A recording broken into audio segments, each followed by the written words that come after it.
Good morning, Puss in Boots. Already throwing the strong arm out there. Good morning, MFW 0488. I know it's early. Um, I don't even know what day it is. Sunday? Early Sunday. No, Sam. Um, I've had a lot of people reach out to me, and I've tried to answer everyone, but I did want to go live and just say thank you for those who. No, Puss in Boots, you're fine. I don't even think the trolls are up this early. Um, and I probably went early because I have to be honest with you, the mornings are so quiet around here that it's deafening. Um, Mornings was my time to take care of Boog, my brother, Pat. You'll hear me call him Boog. Hey, Christy A. But I did want to take the time. I had people reach out to me from all over YouTube, people I never dreamed. And again, I tried to answer all the thank yous. So I just thought I'd do a short little live stream. It's not going to be long. I've got a ton of things to do. That's what you call your son. Yeah, he's been called Boog since we were kids. I don't know where he got it.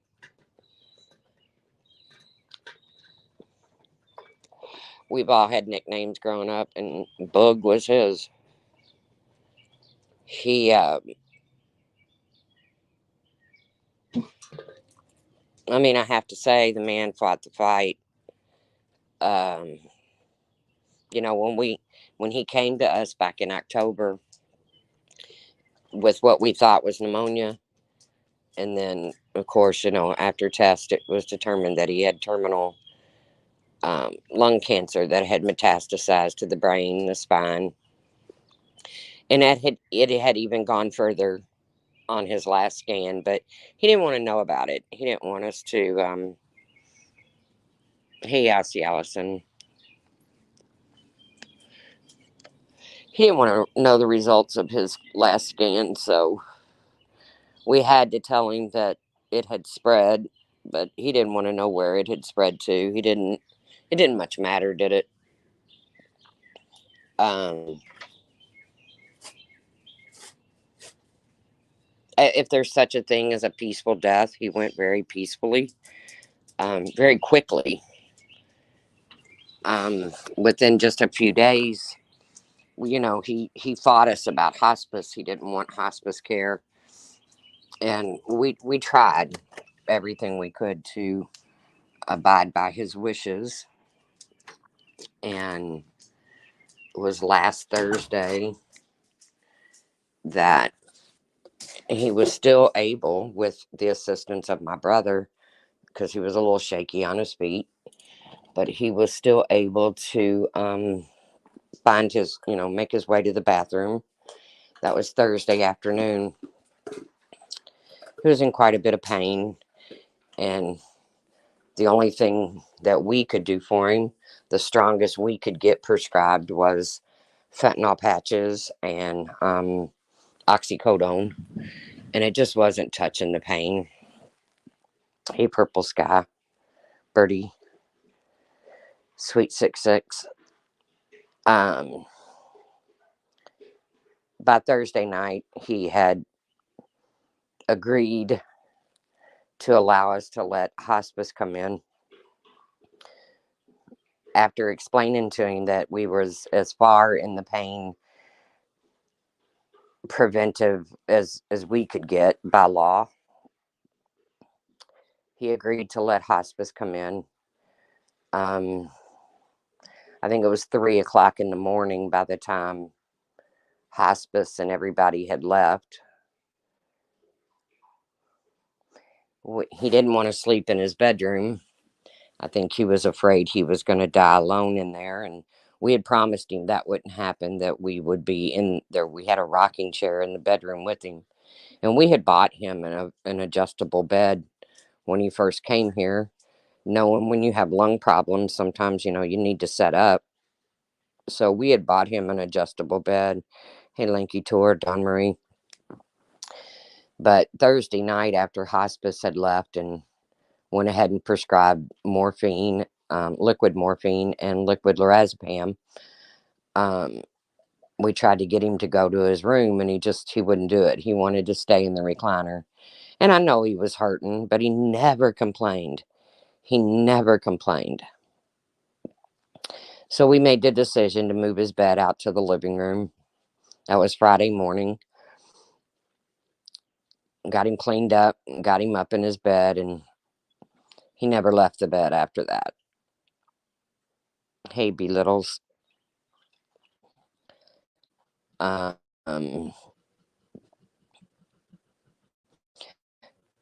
when hospice came in Friday to check on him, they said it would probably be weeks.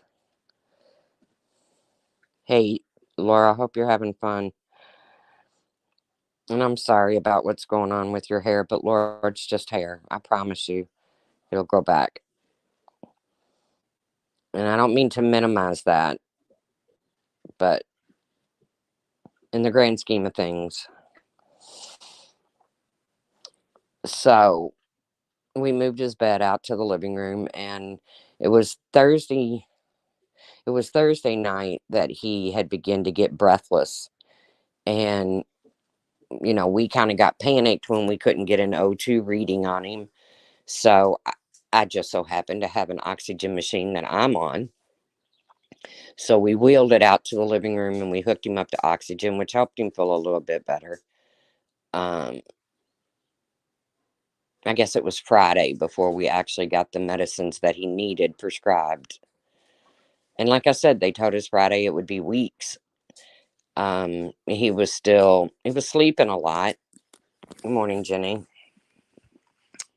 Miss Leah. He was sleeping a lot, but he was still very coherent as far as knowing who everybody was. Um, that went on through the weekend. That you could wake him and he'd know exactly who we were. He never got to the point of being totally despondent. And then I guess it was Monday night. Mike was sleeping on the couch, and I had come in my room, and we had put Maggie up because at this point we had to have him catheterized and something else he didn't want done, but we had to do it. He kept complaining he needed to pee, and I was watching my brother Mike lift him in his arms to set him on a pot, and it was hurting him. It was hurting Mike, and he wasn't peeing. He kept saying he had to pee, but he wasn't peeing. So I had talked to him about a catheter, and he had said no. Nope, he didn't want it. But we didn't have a choice. We were hurting him, trying to lift him out of his bed to set him on the pot. And that's the last thing we wanted to do, was to hurt him. Um, Monday morning, Tuesday morning, I don't know, all the days have run together. Um,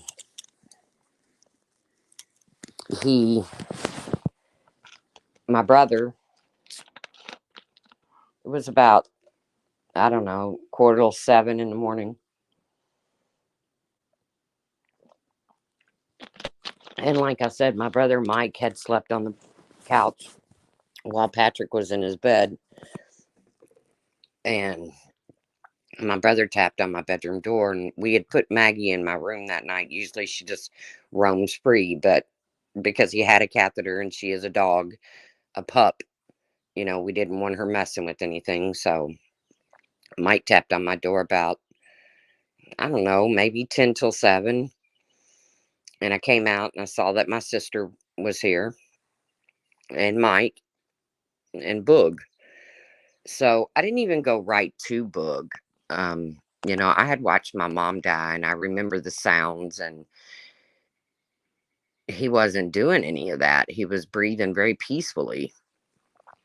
And I went out, took the dogs out, and I smoked a cigarette. And then when I came back in, I was standing next to his bed holding his hand.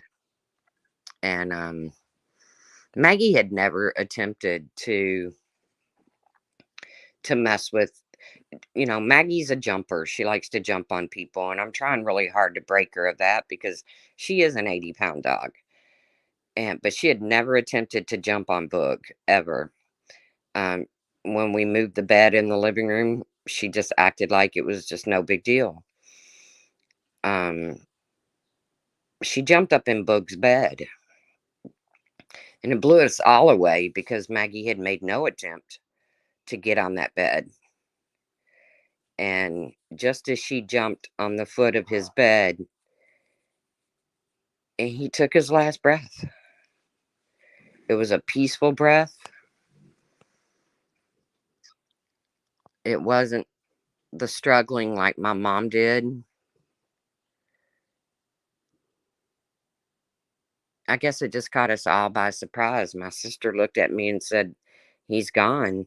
I laid my head upon his chest and there was no heartbeat.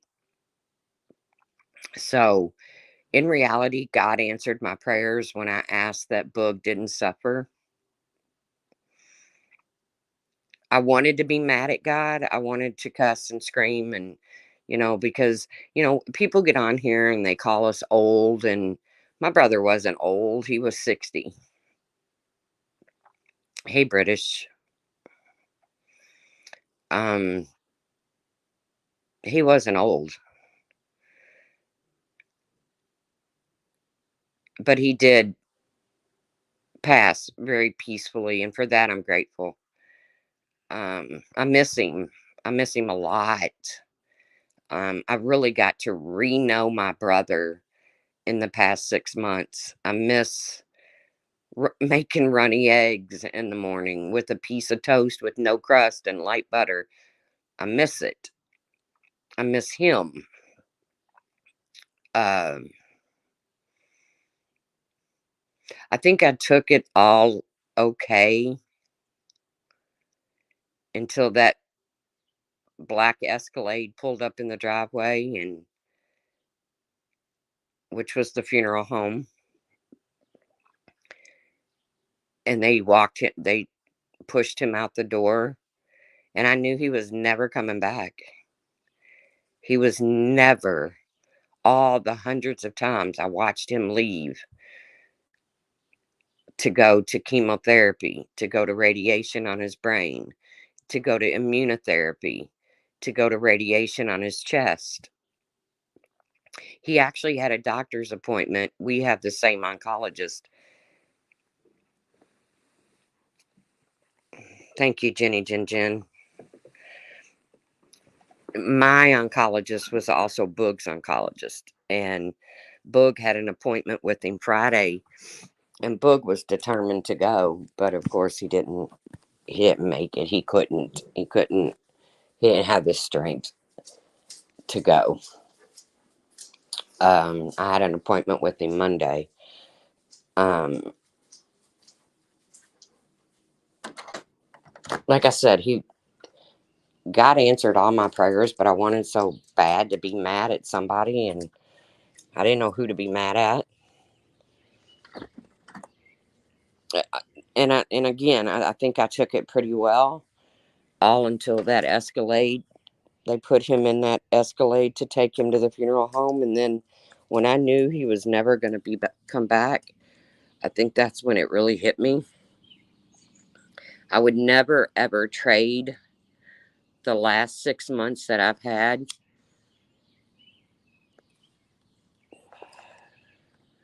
I thanked him before he passed for allowing me to be a part of this process. And it's such a bizarre process, anyways. I didn't think when my mom passed anything could hurt me harder than that. It's your mom. She's your best friend. She's your go to. She's your wingman. And then when I lost my older brother, I thought, well, this is it. I'm just going to crack in half. I can't do this. That was my partner in crime. He taught me, how to smoke pot, how to get over on mom and dad. He taught me all the things that most people don't teach others. And then when my father died, it was very unexpected. So I guess I thought I had this. I thought I had it. I thought, okay, Tracy, you can do this. I don't know if I have it, you all.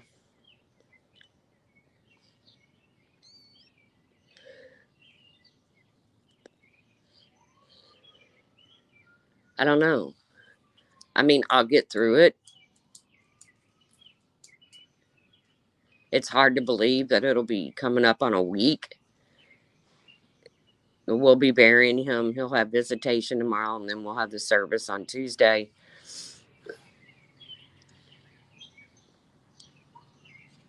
I'm just so grateful that I got to know my brother all over again. He's my Irish twin, you know. Anytime a woman has a baby within 12 months apart, you're considered an Irish twin. Some people have said that's derogatory. I hope it's not. I don't take it as a derogatory statement. It's just been a lot. I wasn't ready.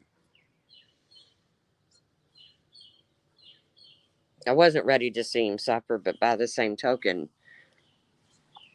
I wasn't ready to be done fussing over him and actually having a purpose in the mornings. I have walked this house in circles for days. And my brother Mike, he's had to be the strong one, He's had to take his clothes to the funeral home, and we begin to go through his things. He didn't have a lot. When we sold his house, we cleaned it out because we knew he was never going back there.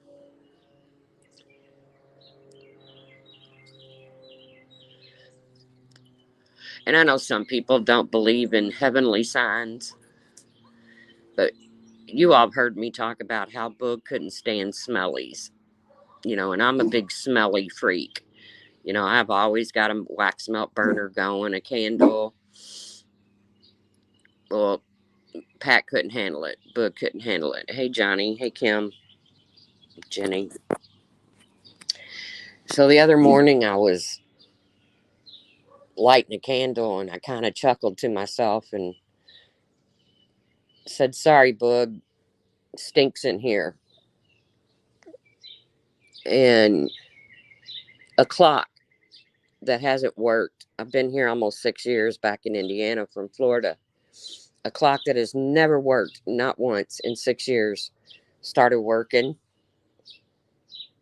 And then there was this little shadow dancing on the wall. And if you look at the shadow, it looks just like an angel. Some people think that's silly. Some people think I'm crazy. I know what it was. Actually, Laura, it was your candle. If I knew how to upload the video, I would.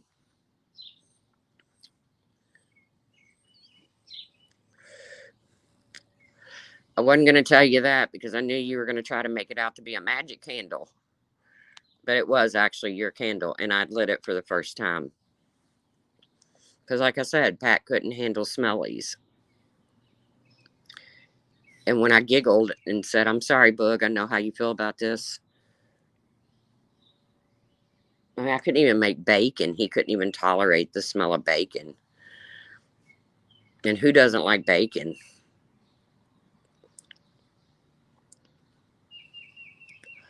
I just miss him, guys. And mornings are so hard. They're so quiet. I caught myself on a call the other day and I was whispering. And I was whispering so I didn't wake him up. And he wasn't here to wake up. It's just, I don't know. You've all been through it. Everybody in here has lost somebody close to them. I'm not unique to this. I really just wanted to say thank you all for all the times you sat and listened to me over the past 6 months, and a group of girls and cause in a small Discord I am. They've been there every morning for me. Every morning on a call, they would hear me making the runny eggs. They would hear me and Boog conversing back and forth, laughing at each other.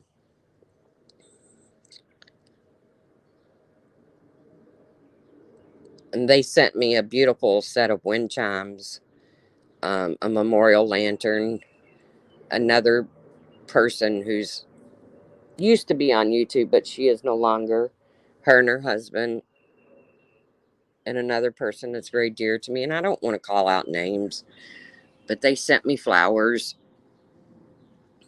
Um,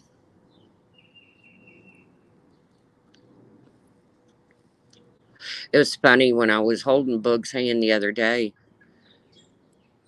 before he passed. I was looking at my nails and I thought, good Lord, I've got to get my nails done. They were so grown out.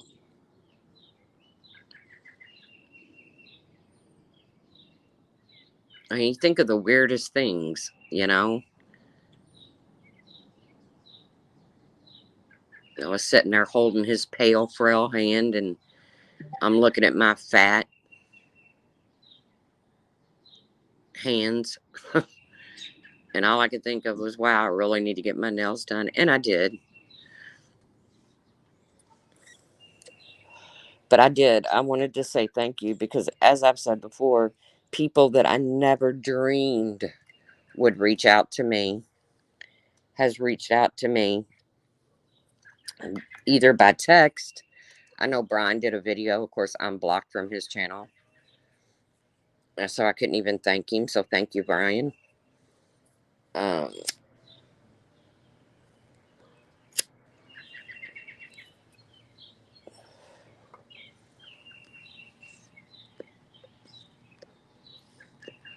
I really haven't wanted to leave the house. I don't know why. I just don't want to leave. I'm scared I'll miss him. I'm scared I'll miss something. I don't know. I'm stupid. I just miss him, you all. And I'm missing most in the mornings because mornings was our time, mine and Boog's time.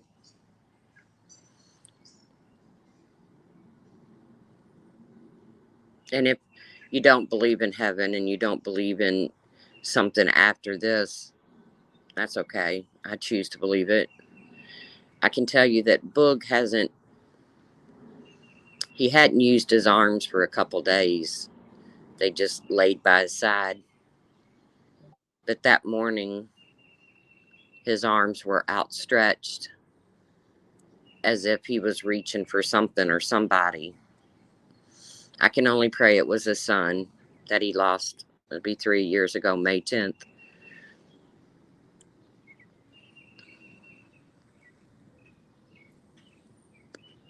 I just miss him.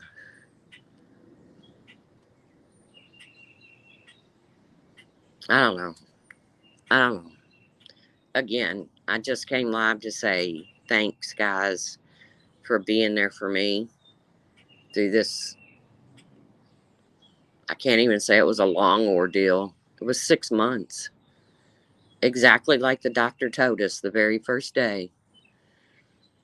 2 weeks without treatment, 6 months with treatment. And he did every one of those fucking treatments and he never complained. Ever. He never complained. And like I said, we were going through his room And we come across things we don't have any idea what to do with. You know, um, his son's ashes were here, so we're going to go ahead and put those in with him.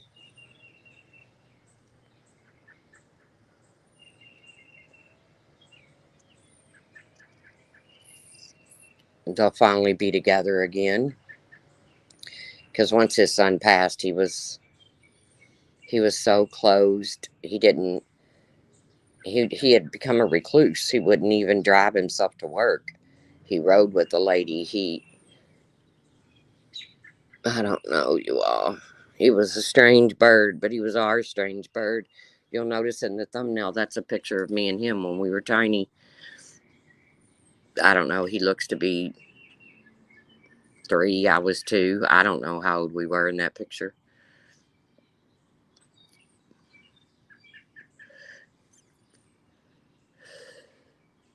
It's just so weird that the birds are chirping and the sun's out and things are still just, the world's still just spinning. It's just spinning all around me. It's like I'm at a standstill.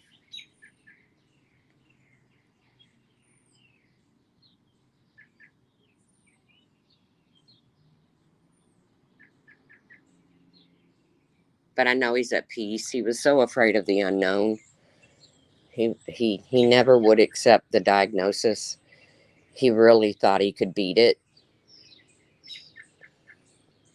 He really thought he could beat it probably right up until Thursday when it dawned on him that he's not going to beat this mess.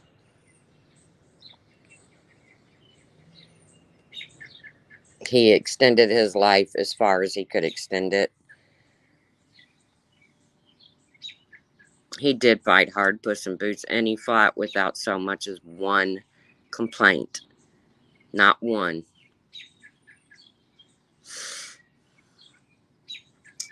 The Mets on his spine had accumulated so much. And he had us putting icy hot on him. Icy hot. We knew that wasn't what was causing his pain, but he said it helped. So every morning I'd rub his back down with icy hot and get him situated in the recliner with his heating pad and his blankets. And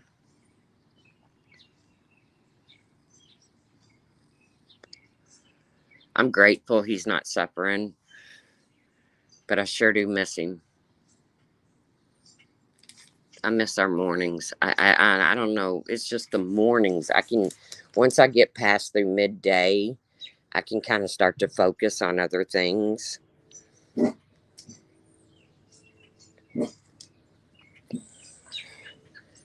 And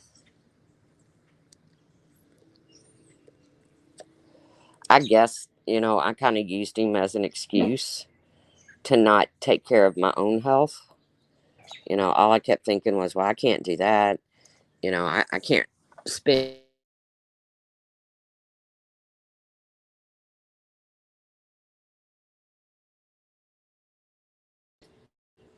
Hold on.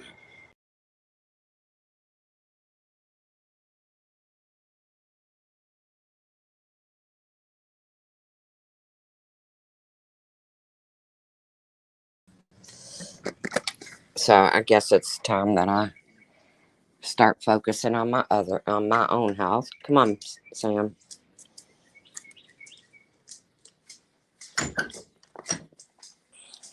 And I don't know what I'll do if I was to get the same diagnosis. I'm to the point that I think I'd probably move to a state where assisted euthanization is legal. I mean, I don't know.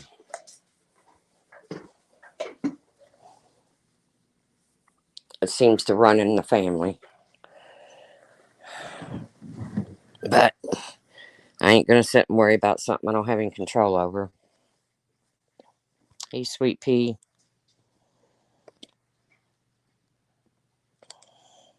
Thanks, Kim.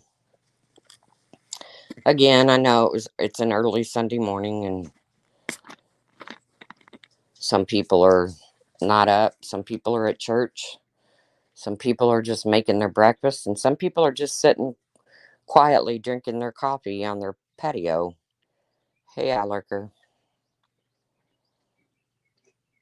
But this is the time that I'm missing the most. So I thought, well, this would be a perfect time to just go live and say thank you all for being there. Thank you for your comments. Thank you for your prayers. They definitely worked as far as he did not suffer.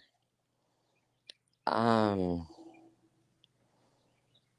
I thank God again for the 6 months I got to be a part of this with him, for the laughs, for the tears, for the fears.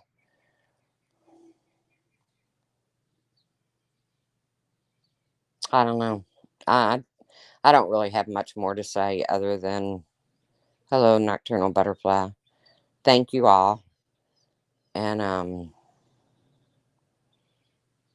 I'll be back around.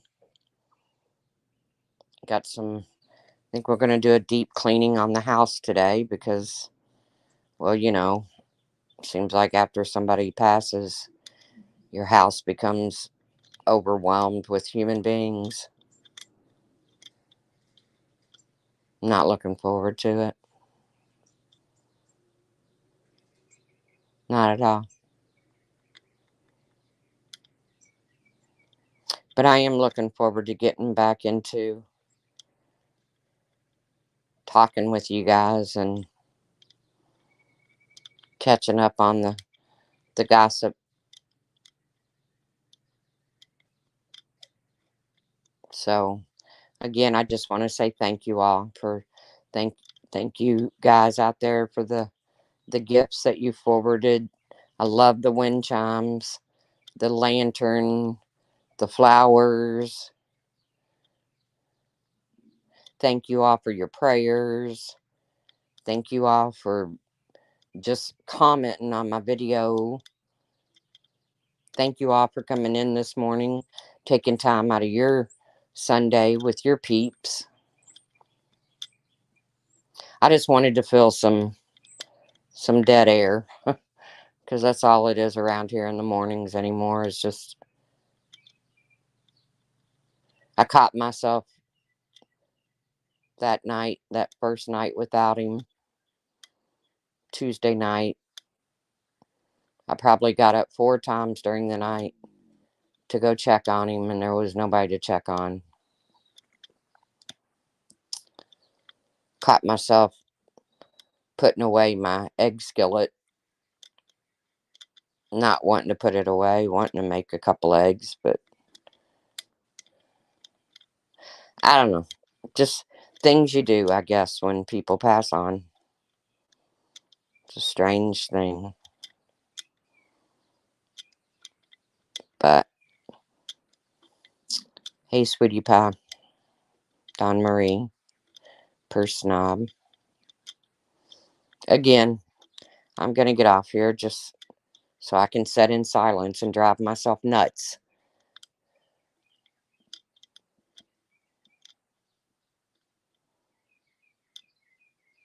I wish he was here, you all. I wish he was here and healthy.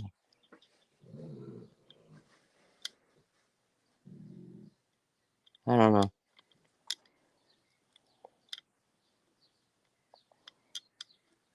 All right. I'm going to get off. Again, I hope people catch this on replay because a lot of people reached out to me that was not. I'm sorry, Big Littles.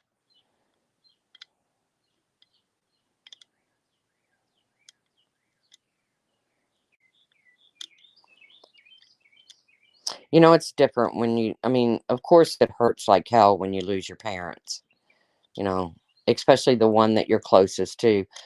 I was closest to my mother. I loved my father. I worshiped my father, but my mom was my best friend, my wingman. She was the one that told me the shit I needed to hear, the shit I didn't want to hear, and the one that comforted me when I needed comforted. And again, I never thought I would ever hurt that bad. again. I thought nothing can outdo this. And then I lost my older brother, my oldest, because Boog was my older brother too, by 1 year. He was born on January 17th of 64. I was born on January 17th of 65. So I was his first birthday present. We laughed about that a lot too. But just when you think it can't get any harder, it does. It really does. If you have family out there and you don't talk to them that much, reach out. Just reach out and say, hey, I'm thinking of you. They don't respond, that's on them. My family is kind of dysfunctional when it comes to being close. We're not normal people. I mean, usually when siblings grow up, they all go their separate ways, and you get together occasionally, and we're not like that. We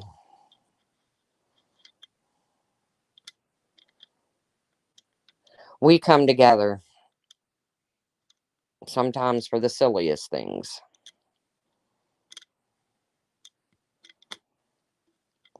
But I'm going to jump off. Again, I hope people listen to this on the replay, because I do want to thank everyone. Even people that I would never dream would reach out to me did. Um, they know who they are. I don't have to sit here and name names. But I've got a big grocery run to make, so I can make sure this house has food in it for when people start pouring in it. I'm going to do a top to the bottom scrub, because when you got dogs, you got to scrub. And I'm going to continue to go through Boog's things.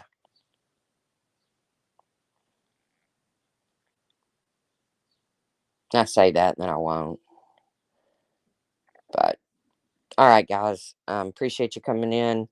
I hope I'm wishing good health for all of you and your families.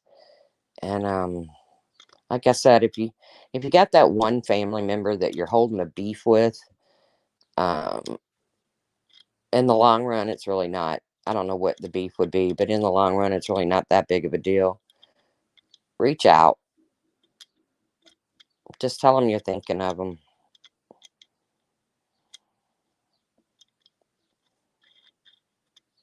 You'll you'll be happy you did. All right, guys. Thanks, and I will see you all around the tubes. Bye, guys.